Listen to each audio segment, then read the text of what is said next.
Gente, não acaba nunca, né? Essa pessoa tem muita coisa para se apresentar. Para quem chegou agora, eu estou numa sequência de apresentações, desde a infância até a adolescência, vida adulta, e estou tentando encurtar ao máximo.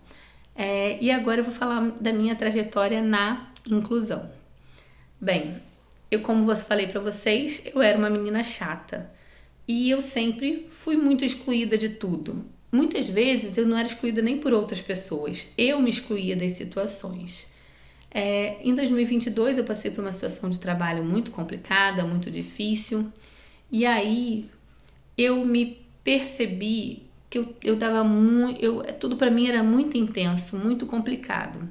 E eu queria saber por que para mim, a minha infância foi tão difícil, a minha adolescência tão complicada, a minha vida adulta, a minha vida profissional, tudo era tão difícil, tudo tão intenso, tinha de ter um porquê. Por que eu me esforçava tanto para interagir com as pessoas, para estar com as pessoas, para manter a amizade e não conseguia de jeito nenhum? E aí, ou muito pouco, sempre tinha alguma dificuldade. E aí eu resolvi fazer uma avaliação. Fiz a avaliação e na verdade confirmou que muita gente já sabia, menos eu. Eu nunca me encaixava naquela situação. E aí eu tenho altas habilidades e TDAH. Mas eu vejo assim que o TDAH traz dificuldades no meu dia a dia, mas em termos de interação, as altas habilidades é o que traz todos esse turbilhão de emoções e essas dificuldades. Na mesma época, eu que já trabalhava com inclusão, que já trabalhava com educação especial desde lá de 2006, passei por uma situação muito difícil com a minha filha. Minha filha sempre foi uma criança muito diferente também. Minha filha era uma criança muito sensível, que chorava por qualquer coisa, era uma criança muito ansiosa, uma criança que tinha muitas dificuldades assim em termos de comportamento, não em ser desobediente, mas em comportamento, você falava, ela continuava paradinha ali e ela chorava muito, e aí as pessoas diziam que era porque ela era mimada, filha única, então ela era sensível demais por isso, mas a gente também tinha muitas questões de barulho, sensibilidades e muita ansiedade. Ela teve algumas dificuldades. Quando na pandemia eu alfabetizei ela com a maior facilidade dentro de casa, mas quando ela retornou com uma professora muito boa, ficou ótimo naquele meio anozinho que ficou, mas no outro ano ela teve muita dificuldade quanto ao bullying. Ela chorava muitas vezes, então várias vezes eu tive de buscar mais cedo. Ela tinha várias dificuldades, ela teve o lanche roubado, ela apanhou, ela passou por muitas situações. E aí a gente também resolveu fazer a avaliação com ela. E aí na avaliação veio que também eu já desconfiava, mas que muitas vezes diziam que eu é que via demais porque trabalhava com crianças especiais. Né? A vida inteira a gente ouviu como crianças especiais, a gente fala com crianças com deficiências, né? E aí a minha filha deu também na avaliação altas habilidades, mas acompanhada com autismo e também o TDAH. Naquele momento eu virei oficialmente uma mãe atípica. Eu já era, porque as pessoas falam, você passou a ser. Não, eu já era, mas é preciso dizer que eu tinha uma dificuldade muito grande de falar das minhas dificuldades, de mostrar as minhas vulnerabilidades. Era muito difícil para falar de mim. Na verdade, eu comecei a conseguir me expor um pouco mais, a falar um pouco mais sobre mim, depois da minha própria avaliação. Então foi quando as pessoas começaram a saber das minhas próprias dificuldades. Eu já lutava muito por inclusão, eu já trabalhava no Conselho da Pessoa com Deficiência, eu já buscava muitos direitos e inclusive fui muito excluída por isso, porque não tinha ninguém na minha família com deficiência ou porque eu não era uma pessoa com deficiência. Mas naquele momento em que eu tive a confirmação de que eu era uma mãe atípica, eu intensifiquei ainda mais a minha luta na causa.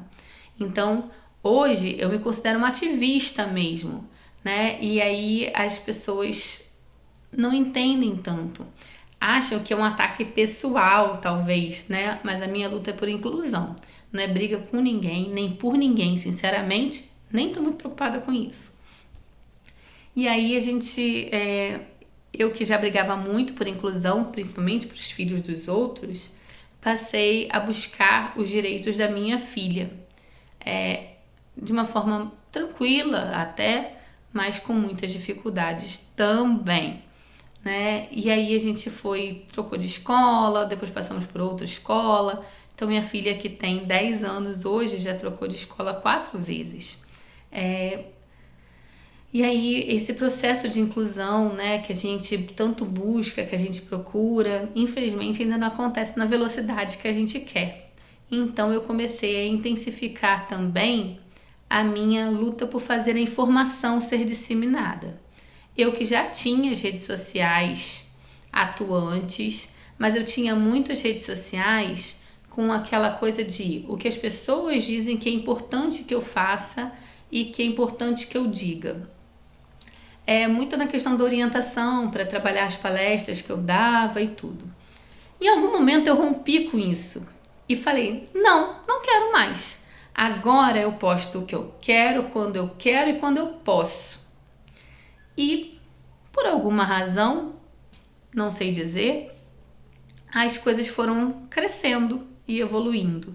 Então eu, que não gasto um tostão com rede social, não impulsiono, não compro seguidor, hoje estou comemorando os 3.000 seguidores. Então, para você que chegou agora, meu muito obrigado. Para quem me acompanha desde o iniciozinho, mais obrigada ainda, né? E eu espero, assim, que a gente mantenha essa relação de amizade, que vocês possam me conhecer, que eu possa conhecer vocês e que eu possa fazer de verdade essa informação circular.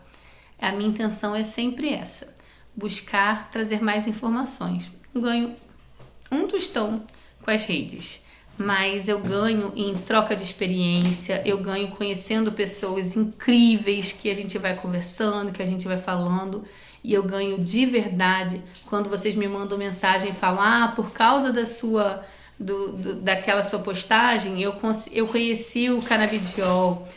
Por causa da sua postagem eu fui lá na escola e resolvi o problema. Por causa das suas postagens eu me encantei pela educação especial e comecei a dar aula na educação especial. Isso é o melhor pagamento que tem. Mas quem sabe um dia o meu trabalho dentro das redes sociais talvez seja assim, eu ganho o suporte de alguém que queira me ajudar aí nesses processos de publicidade e tudo mais, organizar a casa, sabe que eu tô precisando, e algumas parcerias. Seria muito bacana. Volto para falar sobre a neuropsicopedagogia.